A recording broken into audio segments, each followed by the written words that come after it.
Hey everyone, welcome to the Tattooed Chap. Today we're going to talk about prison chaplaincy, so stay tuned.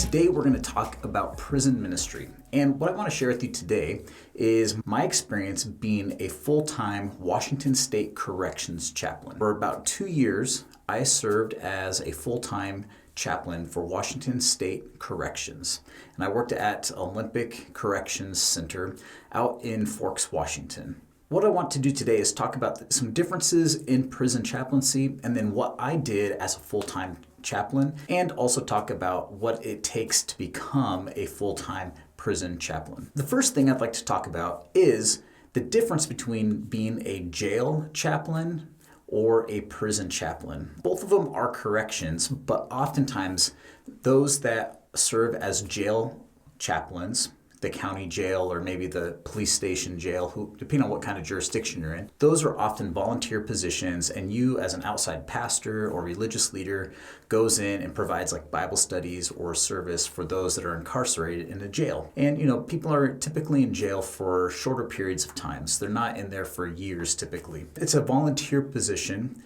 and that's a lot different than the corrections, the full-time corrections that you typically see for those that are convicted felons and either in the state or the federal systems. When you are a full-time chaplain in one of these places, either state or federal institutions, oftentimes you're actually working with volunteer people that may call themselves a chaplain, but they're actually people that are coming to visit and provide religious support of some form or another. Now, I don't want to say that one's more important than the other, because they're both really important and they both serve a purpose. Just one's a volunteer type of chaplaincy, where the other one is a professional type of chaplaincy. And that is also not to say that those that are coming to volunteer are not professionals. They are, but I think you get the point. The difference between the two is the volunteer chaplain going to the jail to provide a Bible study, or maybe coming to one of the state or federal institutions. Those positions typically do not have a huge requirement when it comes to education and background and all that stuff. And it varies. They provide a very meaningful ministry. Now, on the other side, to be hired as a state or federal chaplain, typically it requires a master's degree, sometimes a master's of divinity, some other master's degree in religious studies. On top of that, all federal institutions and most states will require that that person also has 4 units of clinical pastoral education, or CPE. Now, that's not a hard and fast rule, and depends on where you're going at. Now, when I got hired by Washington State Corrections to go work at Olympic Corrections Center in Forks, Washington, I did not have 4 units of CPE. I did have 2 master's degrees, one in counseling and also a master's degree in divinity. Because they liked my background in emergency management, they substituted my counseling degree for the CPE. They saw it as an equivalency. Now, I can't say that every institution is going to do that, but what I'm saying is just because you don't have CPE doesn't mean you can't get a job working at one of these professional chaplaincy roles in state or federal prisons. But it is going to be harder to compete when people do have CPE, in addition to the ministry experience and the Masters of Divinity. So now that we talked about the differences between chaplaincy, the full-time versus the volunteer, and we also looked at the requirements to become one, something else I think is really important to talk about is to ask, what does a chaplain actually do in a prison? Now, I can't say that every prison is going to be the same, but I can tell you my experience. Now, in my job, it was to provide religious services for Christians. I was a Christian chaplain, so I did that, and I led a service of about 100 men that would come to that, and I would help them run the service. They had a worship team, and some of them spoke sometimes. I also oversaw some Bible studies,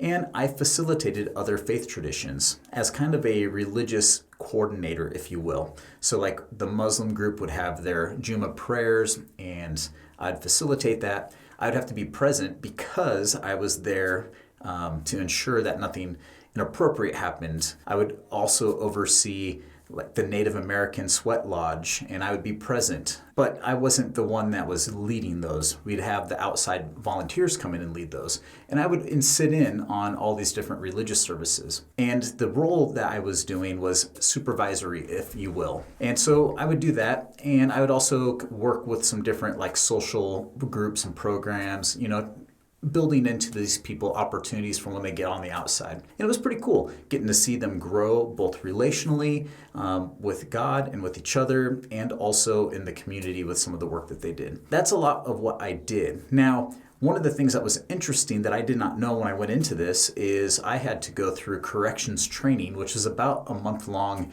boot camp, if you will. I went through the same corrections training that a corrections officer would go through. The only thing that was different was on the very last day, they got sprayed with pepper spray in the eyes, and they had to go through a little obstacle course. I had to go through a different obstacle course, but I didn't get sprayed in my face with pepper spray. And so that meant I couldn't carry pepper spray when I was behind the gate, the fence, when I was inside. So I had all of the capabilities of doing pat downs and things like that if I wanted to when I was inside with the men I was working with. Most of the time I didn't do that. I left that to the corrections officers because I wanted to be seen as a religious leader in these people's eyes. And also I didn't wear a uniform like the corrections officers. I just came in, my typically khakis and a button-up shirt. My experience as a prison chaplain, it was really good. It was fruitful ministry. It was cool to see lives changed. Now let's talk about some of the things that I think are unique to prison ministry that may be a little difficult for some. Even though I saw fruitful ministry and I saw lives being changed, everyone that's in there is in there because they're a criminal, right? Many of these people have a long history of criminal behavior. As they are in prison, they have very few rights and opportunities to do what they want to do.